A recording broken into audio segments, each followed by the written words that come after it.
सवाल भी है और आरोप प्रत्यारोप भी चल रहे हैं। इन सबके बीच ईशान त्यागी, 2 साल पहले अगर कांग्रेस के लिए मनीष सिसोदिया आरोपी थे तो अब अचानक से वो आरोपी मुक्त कैसे हो गए, आरोप मुक्त कैसे हो गए हैं? अचानक से उनका बचाव कैसे कर रही है कांग्रेस?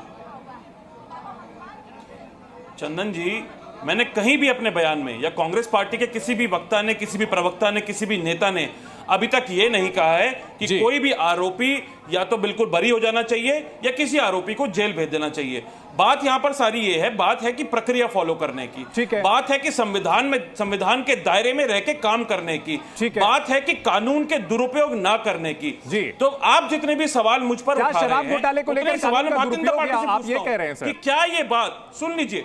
अरे चंदन जी, पूरी बात तो सुन लीजिए, पूरी बात सुन लीजिए। देखिए, आप ये बताइए कि आप प्रतिपक्ष पे तो आप ईडी का भी जोर चला लेते हैं, सीबीआई का भी जोर चला लेते हैं, उसके बाद आप बार बार सप्लीमेंट्री चार्जशीट फाइल करके उनकी बेल ना मिले, इससे आप केस को आगे बढ़ाते जाते हैं। लेकिन वही इन्फोर्समेंट डायरेक्टरेट अजीत पवार जी को बाइज्जत बरी कर देती है, ये पुराना आरोप है, नाम हटा देती है। ये बिल्कुल आरपी सिंह जी, कई आरोप ये लगते रहते हैं और विपक्ष के नेताओं का ये आरोप कि भाई जो ईडी एजेंसी है इतनी समर्थ नजर आती है विपक्ष के नेताओं पर, जो बीजेपी से जुड़े हुए नेता होते हैं उनके साथ जो सहयोगी होते हैं उनके खिलाफ उतनी ताकतवर नहीं दिखती है। आरपी सिंह जी जवाब दीजिए।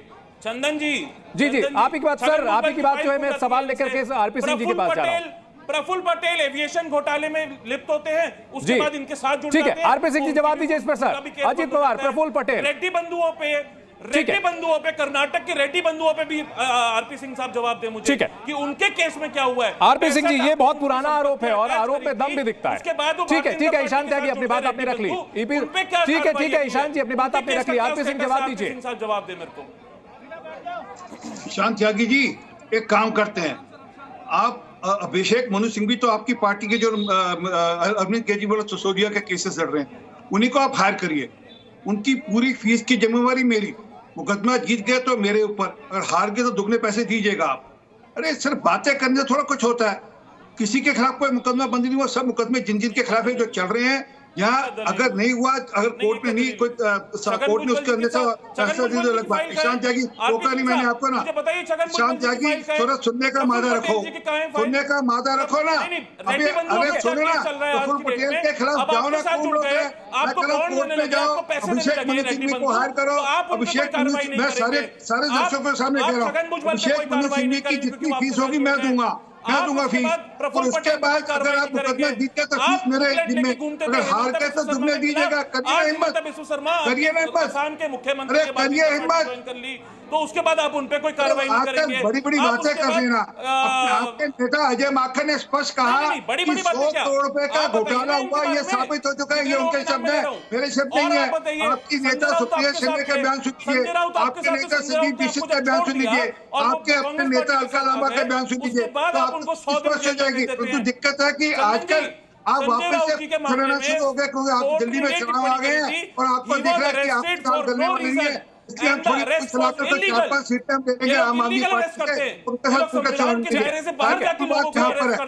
और ज्यादातर अरेस्ट उन लोगों करते हैं जो प्रतिपक्ष से बहस में। और दूसरे मेहमान भी हमारे साथ हैं, उनको भी लाना चाहेंगे। पवार साहब, क्या सिर्फ और सिर्फ जो है ईडी की कार्रवाई पर सवाल खड़े करके अपने आरोपों से बच सकते हैं? क्योंकि कहीं ना कहीं आरोप तो आप लोग भी तमाम लगाते रहे थे, लेकिन सियासत के हिसाब से जो है आरोपों की दिशा बदल जाती है, आरोपों की धार जो है मजबूत और कुंद हो जाती है।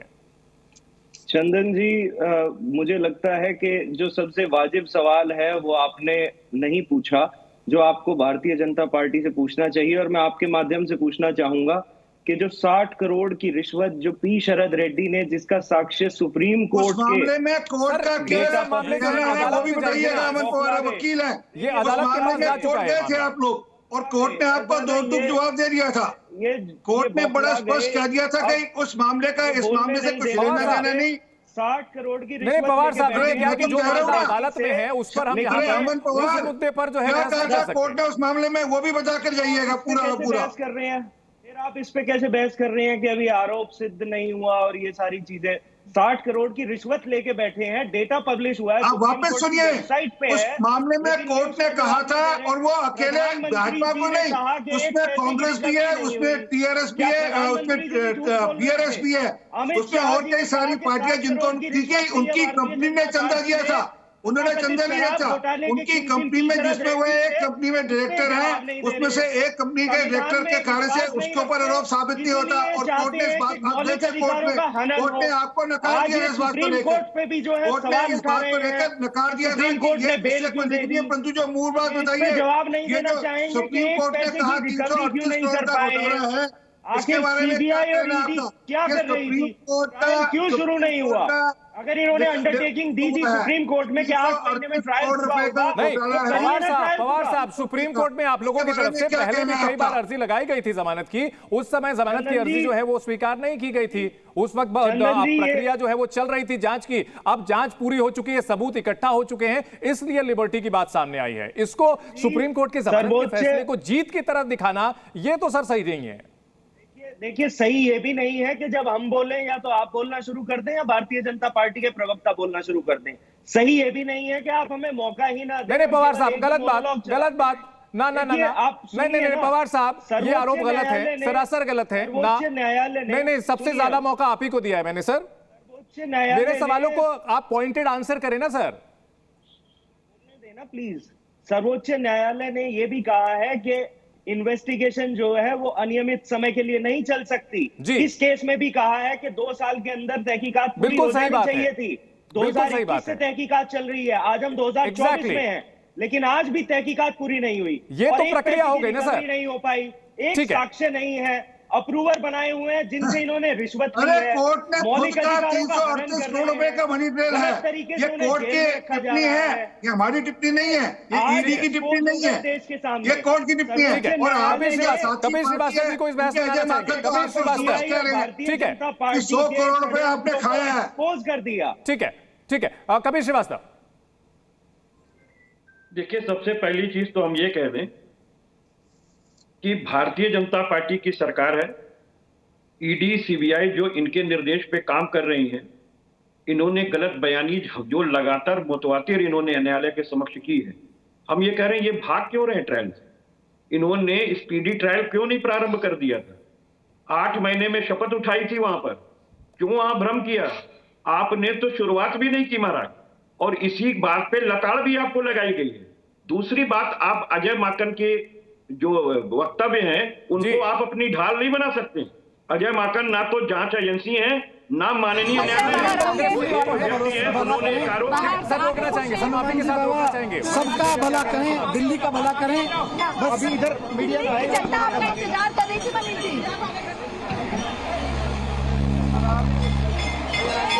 ठीक है कपिल श्रीवास्तव जी, आप आगे बढ़ें, बोलें।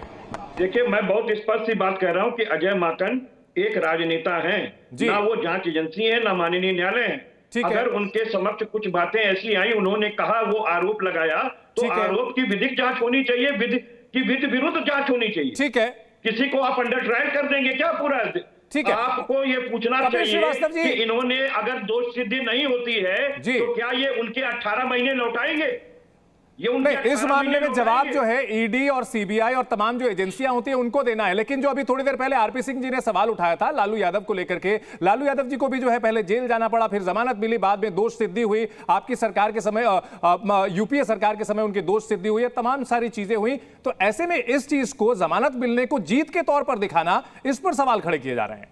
देखिए, इसका मैं जवाब चंदन जी इस बात की नहीं है, बात इस चीज की नहीं है कि उनको वो जो है बेल पाए, फिर उसके बाद दोष सिद्धि हुई जी, वो तो केस में अंदर होता ही है। जब आप कंप्लीट कर लेते हैं चार्जशीट और माननीय न्यायालय के समक्ष विचारण शुरू हो जाता है, तो फिर आपके हाथ में रह क्या जाता है? जितने गवाह पत्रावली पे आएंगे चार्जशीट के पन्ने के पीछे, उतनों का ट्रायल आप कराएंगे, और जिस तरह के एविडेंसेस सामने आएंगे उसका परिशीलन जो है वो माननीय न्यायालय करेगा और दोष सिद्धि करेगा या दोष मुक्त करेगा जी। यही ना ट्रायल होता है। ठीक है, तो आप एक का आधार बना करके दूसरे को फांसी चढ़ा दोगे क्या?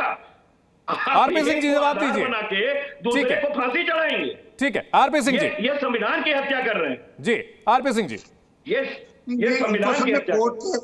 इनको कोर्ट की प्रक्रिया पे यकीन नहीं है, जो हुआ कोर्ट का सर्टिफिकेट मिली है तो भी कोर्ट ने दी है। सुनिए ना, तो हम अधिवक्ता पद पर क्यों हम पेशा करते हैं ये बताइए आप। ठीक है कपिल जी, अपनी बात आपने रख ली, माननीय न्यायालय में ही जवाब लेते हैं। करता हूं, हमको आप गुमराह नहीं कर पाएंगे। ठीक है कपिल जी, गुमराह दुनिया को कीजिए, कपिल श्रीवास्तव को नहीं कर पाएंगे। ठीक है कपिल जी, जवाब सुन लेते हैं ना सर। अभी आपने थोड़ी देर पहले कहा कि अजय माकन जो है वो राजनेता है, तो यहाँ राजनेता तो आरपी सिंह जी भी हैं, उनकी बात भी सुनते हैं। इस बीच हम तस्वीरें भी लगातार दिखा रहे हैं, क्या कह रहे हैं मनीष सिसोदिया वो भी सुनाने की कोशिश कर रहे हैं।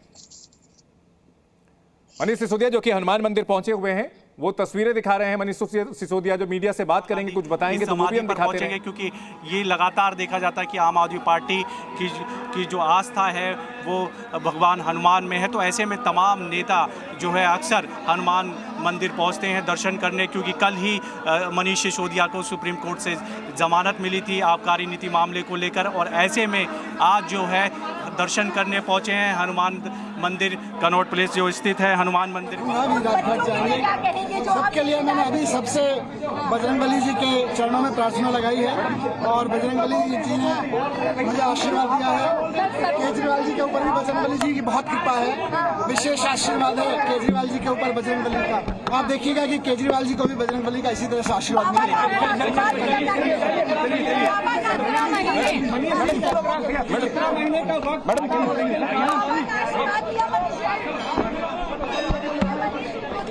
उन्होंने कहा है कि उन्होंने बजरंगबली से आशीर्वाद मांगा है, देश के लिए आशीर्वाद मांगा है, साथ ही साथ अरविंद केजरीवाल के लिए भी आशीर्वाद उन्होंने मांगा है। उम्मीद ये कर रहे हैं कि जल्द ही वे भी जेल से रिहा हो जाएं। इन सब के बीच तस्वीरें हम आपको लगातार दिखा रहे हैं। मनीष सिसोदिया जिनकी कल जमानत मिलने के बाद शाम को रिहाई हुई है, जोरदार उनका स्वागत किया गया है। आम आदमी पार्टी काफी खुश नजर आ रही है, तो वहीं जो बीजेपी है वो ये सवाल खड़े कर रही है कि भाई सिर्फ जमानत मिली है, दोषमुक्त नहीं हुए हैं, अभी भी ये पूरा मामला चल रहा है। और 17 महीने बाद तिहाड़ से बाहर निकलने के बाद केजरीवाल मनीष सिसोदिया काफी राहत महसूस कर रहे हैं, चेहरे पर काफी खुशी दिख रही है। स्वाभाविक सी बात है, परिवार के साथ दोबारा मिले हैं। जी न्यूज पर लगातार ये कवरेज जारी है और बड़ी बहस भी हमारी लगातार चल रही है, और इसी बहस में हमारे साथ कई खास मेहमान बने हुए हैं, उनके साथ भी हम लगातार बात कर रहे हैं। और आरपी सिंह जी, जवाब दीजिए, आप जो आरोप लगाए गए हैं आपके ऊपर। देखिए, पिछले 7 महीने में 17 अलग अलग जगहों पर जाकर बार बार जाकर बेल की कोशिश करी, और लगातार ईडी को अपने काम करने से रोका गया, सीबीआई को अपना काम करने रोका, क्योंकि जब ये बेल के लिए जाते हैं ईडी उसके खिलाफ कोर्ट में जाती रही। एक बात। दूसरी बात, जो बार बार मैं कह रहा हूं, ये जो सुप्रीम कोर्ट ने टिप्पणी करी थी कि 338 करोड़ रुपए की ट्रेल है, ये बात साबित होती है, उस पर तो कोई इनमें से बयान नहीं दे रहा। और सुप्रीम कोर्ट के 2 जो जजेस हैं उन्होंने इस पे बयान दिया था, उस पर इनमें से कोई टिप्पणी नहीं कर रहा कि क्या मामला क्या नहीं है। तीसरी बात, ये अभी किन शर्तों पे बारह ये कह रहे कि हर किसी के लिए शर्त होती है। जी अमन जी, आप तो वकील हैं, आपके खिलाफ कोई मुकदमा दर्ज हो, आपकी नॉर्मल बेल एक छोटी 15,000 10,000 की होती है, हो जाती है। ये नहीं कहा जाता कि हर हफ्ते में 2 बार आकर थाने में दाखिल हो, आपको हाजिरी लगानी है। आपका पासपोर्ट इंपाउंड नहीं कर लिया जाता, आपसे ये नहीं कहा जाता कि आप अपना मोबाइल का जो डेटा है उसको बंद नहीं करेंगे, मोबाइल का जो अपनी ट्रैकिंग बंद नहीं करेंगे। और एक और बता दीजिए, ये भी बात निकल कर आई कि 170 मोबाइल फोन इन्होंने नष्ट कराए। ठीक है, मोबाइल फोन नष्ट कराने की वो तो तकनीकी बातें हैं जो कि वहां ईडी और अदालत वहां पर की जा रही है। लेकिन पवार साहब, जो बातें कही गई, इतनी कड़ी शर्तें लगाई गई हैं, उसके बावजूद भी आप लोग सत्य की जीत इसे बता रहे हैं। देखिए, चंदन जी, मेरी संवेदना आरपी सिंह जी के साथ है। बेचारे बुजुर्ग व्यक्ति, सुबह से शाम भाजपा कहती है टीवी पे जाओ, झूठ बोलो, लगातार झूठ बोलो, बार बार झूठ बोलो। अरे वो जो पूछा उसका जवाब दो। अरे बाल है नहीं सिर के ऊपर, जो तथ्य रखे हैं पवार साहब। अच्छा ठीक है, आरपी सिंह जी, एक मिनट, आरपी सिंह जी बोलने देते हैं, आरपी सिंह जी बोलने देते हैं। 30 लाख की श्योरिटी है। ठीक है, आरपी सिंह जी, जो आपने आरोप लगाए हैं उस पर रिएक्शन लेते हैं ना सर। ठीक है, आरपी सिंह जी, आरपी सिंह जी, ठीक है। पवार साहब, पॉइंटेड क्वेश्चन पूछे उन्होंने, पॉइंटेड क्वेश्चन पूछे हैं, तथ्य रखते हुए उस पर जवाब दें सर। पवार साहब, जो तथ्य रखे हैं उन पर जवाब दीजिए सर। जी, सरासर झूठ बोल रहे हैं। मैंने जैसा आपको पहले भी बताया, माननीय सर्वोच्च न्यायालय ने कहा कि हम किसी के मौलिक अधिकारों का हनन नहीं होने देंगे। संविधान में अनुच्छेद 21 में right to life and personal liberty, उसे सुप्रीम कोर्ट ने सैक्रोसैंक्ट कहा है, और सुप्रीम कोर्ट ने यह भी कहा है कि bail is rule and jail is an exception. Sir, ये तो जो है कानूनी प्रक्रिया है। नहीं पवार साहब, ठीक है, आरपी सिंह जी, मैं पूछ रहा हूं सर। आरपी सिंह जी, एक मिनट। पवार साहब, ये तो जो है कानून की व्याख्या है, कानून में जो किताबों में ये लिखा हुआ है, आप वही बात दोहरा रहे हैं। आरपी सिंह जी ने जो पॉइंटेड क्वेश्चन पूछे हैं, जो शर्तें रखी गई हैं, क्या वो नहीं लगाई गई हैं?